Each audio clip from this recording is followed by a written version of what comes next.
Are you filming? Oh shit. We are No Hot Ashes and this is the Indie Room. Thank you for watching. Subscribe here. Or there.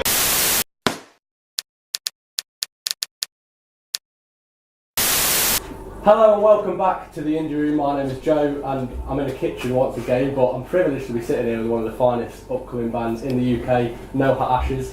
Thanks for being here. Hi mate. How are you doing tonight? Guys. Alright, thanks. Cool. So first off, it's been a busy month for you, or well, a busy like past 20 days because obviously Skinkers Disco came out on the 30th, wasn't it? And then you played sold out gig at Academy 2 on the next day.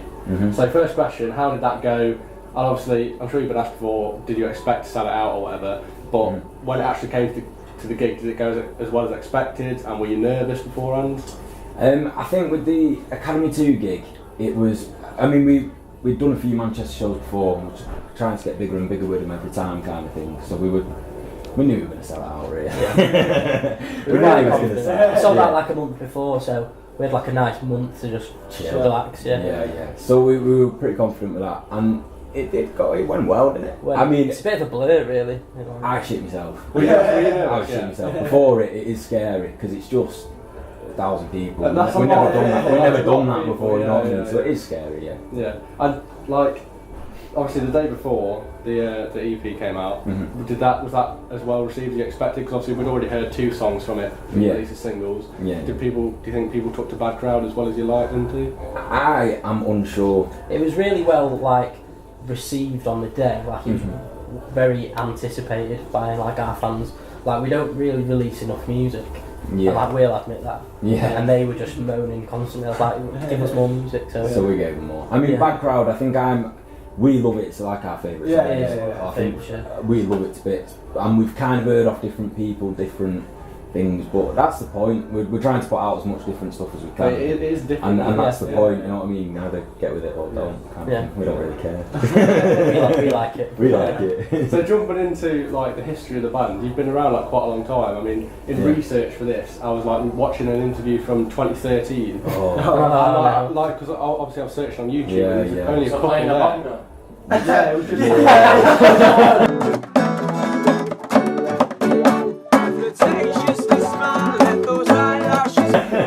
I don't know what. Bit of a fact about this, but we've tried so hard to get that removed. Actually, we were so young when you we were did school it. children. I was 13 when that 14 when that was filmed. We were all still in school, like Well, the question is, like, because obviously you've been around for like a long time. Has there ever been an urge to like, or has there ever been a period where it's kind of come to a standstill, or you don't think you're going anywhere, and you've actually thought about packing it in, or? I think it's like we've never ever thought about packing it in ever, but every day it's a constant battle with yourself, isn't it? It's kind of the thing of we're trying that hard and we're getting pushed back, or we're trying that hard, and you know what I mean. But no. The thing with this band is like we started in high school, dead typical. And a lot of bands like peter off after college and then they get bored of it and go to uni. We've like consistently gone upwards every year. Like there's never been a year where we've gone. We've done a lot worse this year. It's like it's never levelled out. Like fingers crossed, touch wood, it carries on. But every year's got better. So in our eyes, we can't really quit because we think there's more to come. Obviously that comes with the effort. Yeah. The hard work. So the first time I saw you was at Wild 2016. That was when I actually discovered you as well, because it was in that Jack Rocks tent where there was loads of like smaller bands and it was a proper good vibe in there. So what I want to know is what stage were you at that show, and where have you come since then? Because it's almost 2 years ago now. 2016. Why not was it? Yeah, why not? Was it Jack I think we were, Jack Rocks. We were at that point, I think we were selling out like 200-300 in Manchester. Really? It was kind of like, it was kind of like early days discovering we had a big fan base in Manchester. Really. It was kind of a lot of effort that year. It was. That year was kind of the year where it was like, right, let's get our ass in. We've got get some work. fans, and you know what I mean. And that was the year. And it all sort of started from around then, I'd say, because that's when we sort of piqued the interest of the younger fans, and younger fans started coming to the shows and packing all the shows. Played with some bands. I mean, since we played with this that are playing tonight. I mean, we played that stage with them. I think they were on either just after or just before us, and you stay with you see the same bands. I mean that same particular, the Jack Box stage release, that was one of my favourite festival sets. It was cool. Why not? Just the atmosphere in the tent, and the tent was always full, and it was just always like, always enough of great bands on there. It's like, You playing there this year? Fingers crossed. Yeah. Last line for now. Yeah. So yeah, my next question is about like trying to get your minds working a bit about so it's about the state of sort of the popular music industry. So first off, like, do you listen to any chart music at all? Do you like it, and what do you think of the state of like the charts at the moment? There ain't any charts considering to me. Like, I just don't even think about the charts. I But think- in the terms of mainstream, I think what is considered music. Yeah. I mean, what we've always said, we'll listen to anything if we like. I appreciate We're not it, going I to appreciate it. pretend we don't like something just because it's, you know, we shouldn't. Yeah.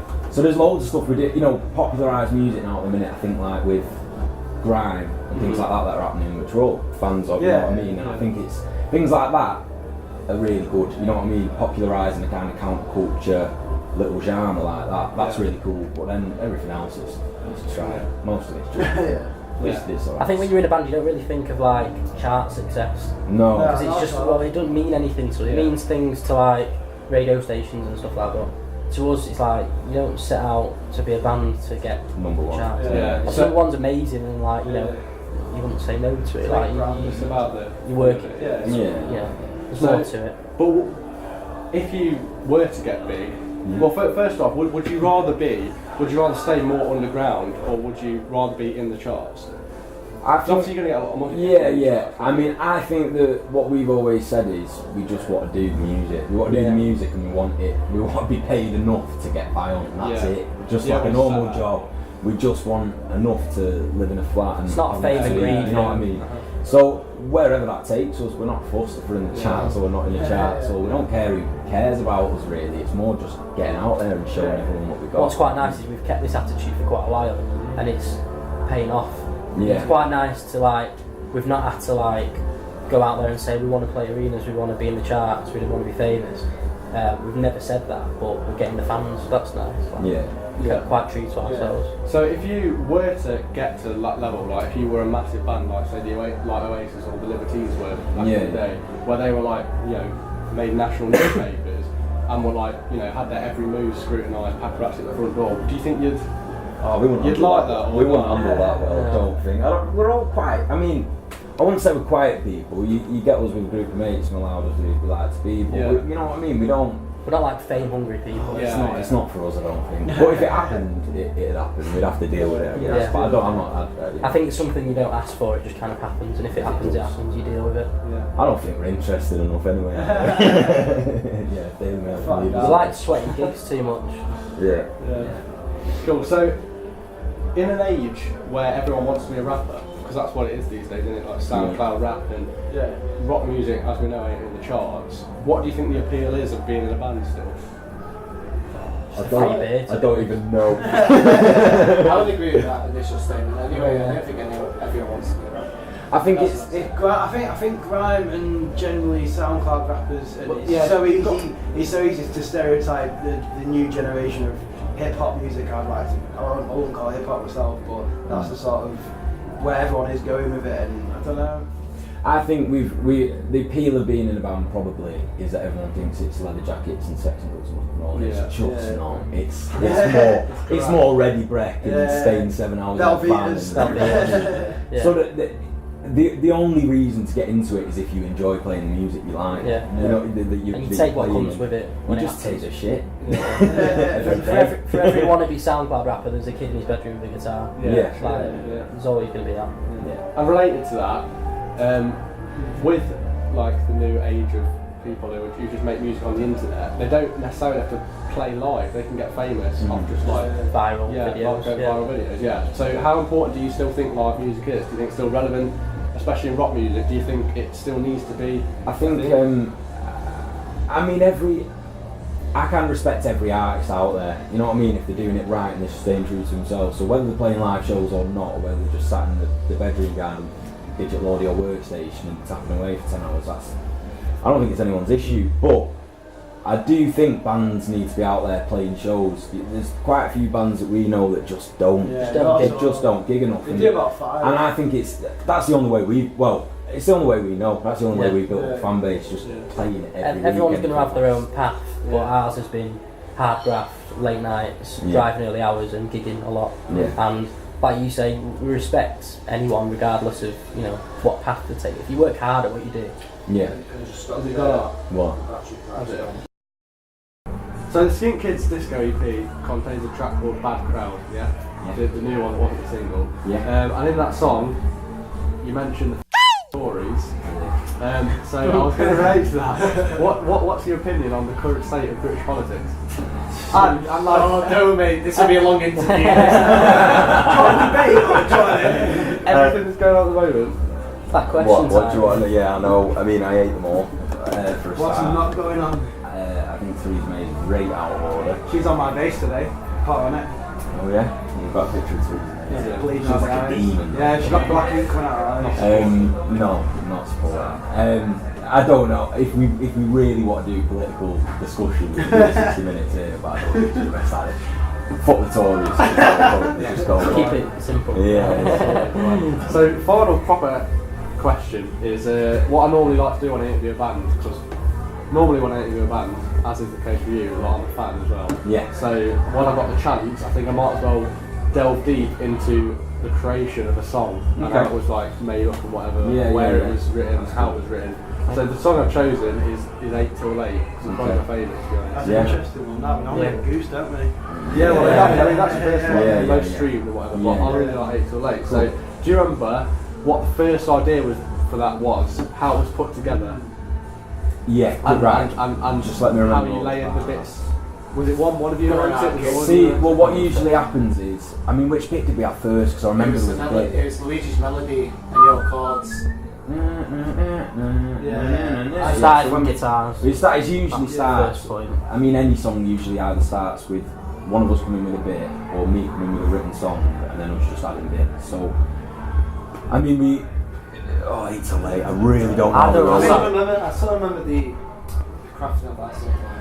It started with them two coming in with their guitar bits. It was mainly Luigi's little guitar riff, which was changed slightly. It was changed slightly, It was our main riff, and it was written off that pretty much. I think I was still finishing off bits of the bass line in the studio with Gavin. Like Gavin will, like, we can write and he'll think, you know what, just do it a bit, maybe in a different, hit a note at a different time. And we like, I wrote the bass line. I always know what I'm doing, but then I mean we're always writing up until the changes in the studio. like literally until it's recorded. I mean, I picked that song because it's quite like, it's got a lot of different parts, doesn't it? Yeah. It's got these sort of chant bits. Well, what we wanted to, I mean, the way we always write a song is we think if we can get everything we want to say out in a verse, then that's cool. We can say everything we want in a verse, and then we can make everyone shout about the chorus or the pre-chorus as well sometimes. So that, I mean, we just used the same thing, and we wanted to write a catchy song. I really loved it. I just remember loving the bit, the way Jack's done the bass line on the verse. It's just crazy. And then I remember there was like a bit in the verse, you know, where it started where it does the sitting down. So we just wanted to do a bit where I could rap a little bit in it. So sitting down, something like this song's very indie. And then it's just like, right, let's have a little funky I mean, that's it as well. It's like the most like indie, outright indie tune. For us, it was the most radio tune we've written. Because we would every other time we're just thinking, can we, you know, fit a bit of disco into this? Or it's got the sort of like solo bit as well. It has the It's a mad song. It is a mad song. It finishes off a lot heavier than I first expected it to finish off, because it just goes. We love going edge nuts. I mean, we used to have a song called Wob, right, which we don't play anymore. We used to have a track called Wob, and at the end of that there was like a breakdown for about a minute where we just got to have fun. So it was just like we wanted to recreate that and have a song where we could finish. It's like we often write songs based on feel, so the feel of that song is we wanted the last 30 seconds to just be complete. You don't have to think, you can just like it's go just for chaos. it. And we never get at any point in the set the opportunity to just like have fun, because it's like such like complicated bits. But that one we have fun with. So the vocal melody in the chorus came after the guitar bit, is that correct? No. Yeah. No, it can't. The chorus. It can't. That was based off his came after. You don't want it to be, but it did. Yeah. I don't think that's true. I mean, I don't think that's true. What have you started now? One thing I was going to touch on was the lyrics as well, because they're quite. I mean, they seem quite simplistic, but you could.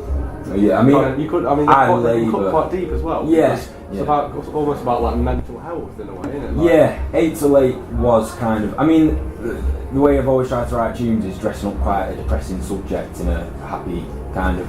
You dance to it anyway, even though I'm crying on the lyrics. You know what I mean? The whole point of that was I just wanted to write something that was a little bit about me head, as opposed to about kissing girls and dancing and stuff. It was just a girl. But the lyrics are quite depressing actually. What I found with Isaac's lyrics is that there's a little bit of sugarcoating where I love to find out about them, so I was asking him about them because he dressed them up in such a way it's quite witty. And that's what people cling on to those bits like that.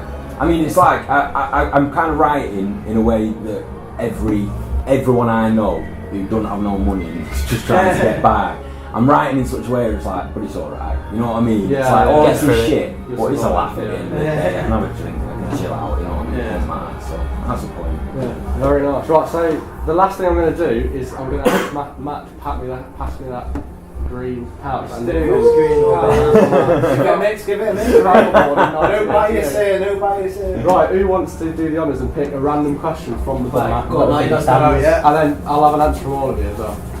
Might get you thinking a bit. What's your favourite? Excuse my handwriting. What's your favourite Ben and Jerry's flavour? Oh, mate. Can I go straight away? Yeah, you go. Cookie dough. Cookie dough, straight up. Mate, that's what I was thinking. I think we're all thinking the same thing, you know. We're a band, you see. This is a band. Do you know what? As a band, we've never bought ice cream. We haven't. Like you met him. He goes with the heroin in hookers, mate. You won't know. That's pretty solid. I think we're just a unanimous cookie dough band. Cookie dough band. I do like pralines and cream from that. Not that one. Häagen-Dazs. Them ones. I do like a bit of fish food. I like fish food. Only at the weekend though. What's your favourite one? Fish food.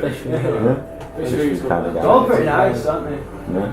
Well, before the debate starts, we'll wrap it up there. That was a very good interview, so thank you for being here. My name's Joe. This has been the Indie Room with a bit of a camera issue in the middle, but don't forget to subscribe to the Indie Room and also follow us on Twitter at @the_indie_room for more music news and interviews. And I'll see you again next time.